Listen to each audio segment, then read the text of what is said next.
نفذت القوة الصاروخية في القوات المسلحة اليمنية عمليتين عسكريتين نوعيتين.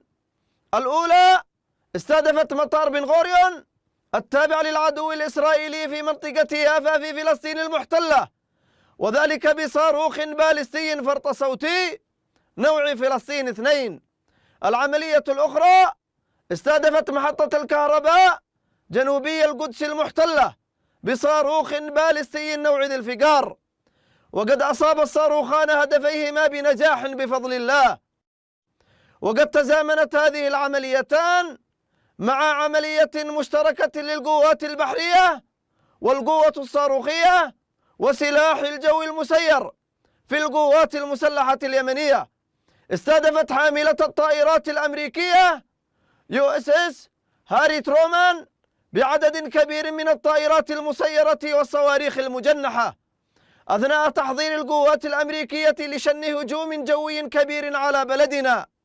وقد حققت العملية أهدافها بنجاح بفضل الله، وتم إفشال الهجوم الجوي الأمريكي الذي كان يحضر له على بلدنا بفضل الله وتأييده.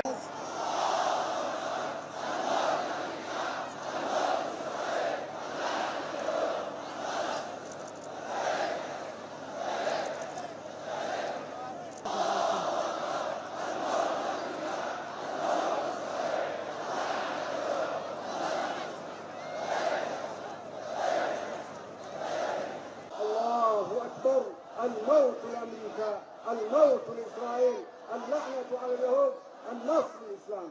لبيك يا أقصى.